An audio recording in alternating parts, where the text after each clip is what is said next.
Hey guys, welcome to the channel. So basically what I'm going to be talking about today is my trading strategy and my current risk management that I use with option trading.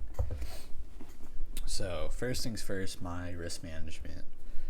My risk management is I'm using 10 to 20% of my account per trade. Right? This is based on how confident I'm feeling per trade. Minimum 10%.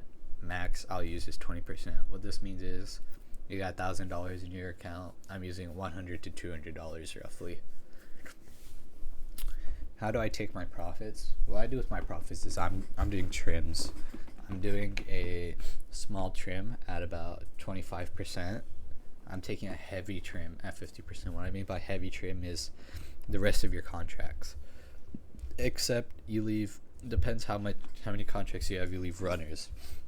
What runners are basically contracts that you are okay with going completely negative, just crashing out, and they're not gonna touch your profits that you already made. It's just gonna be like a little small dent.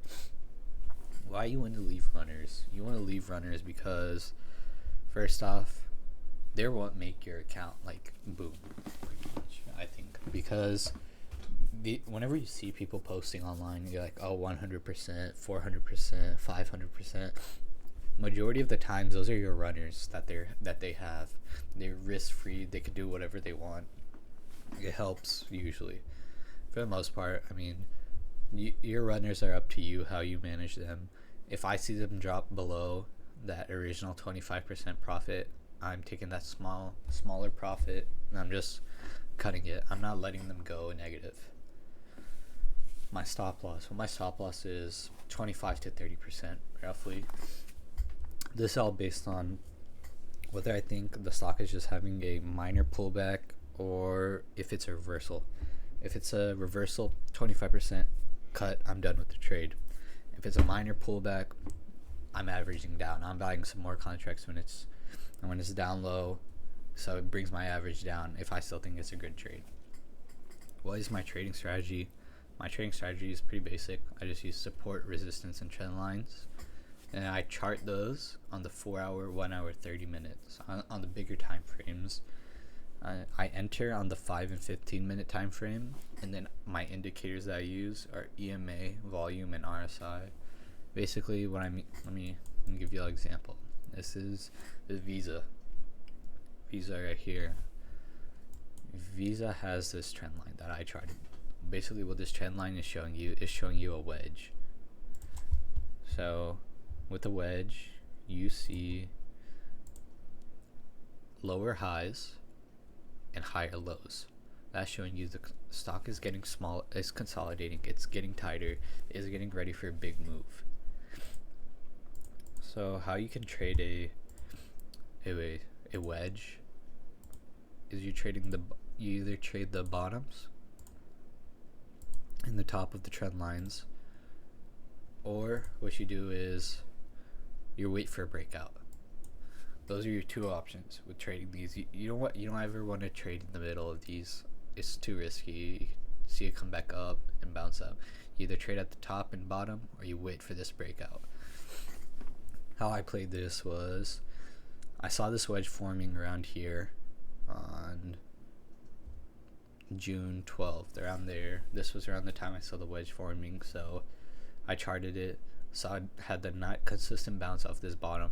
I entered around here, got up. This was a nice 100, maybe 200% trade that we hit, and then we entered puts here.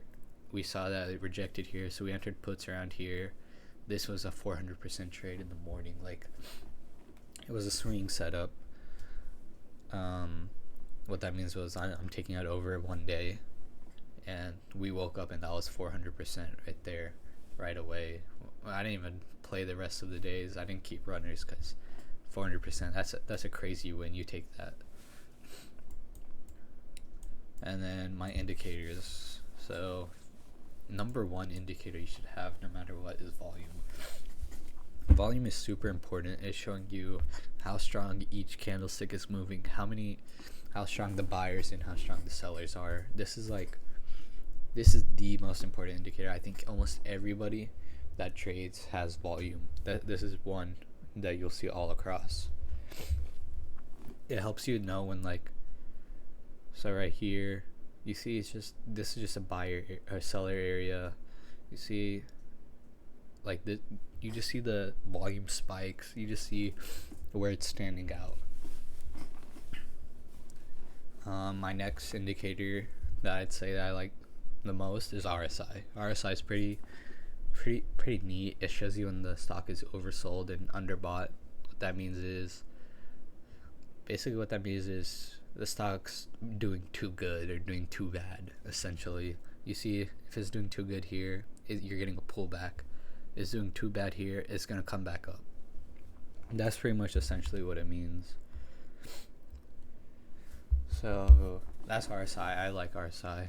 Helps get a quick scalp or quick reversal signs. My next is the EMAs. What I have with the EMAs is I have the 9, the 20, the 50, and 200. It all comes in one indicator I found. This one, and this is the RSI.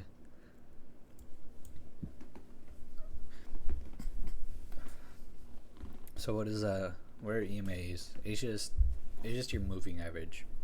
So it's just telling you how the stock is moving. These also act as support and resistances. As you can see here, it's resisting a break here. It's sitting on top of here.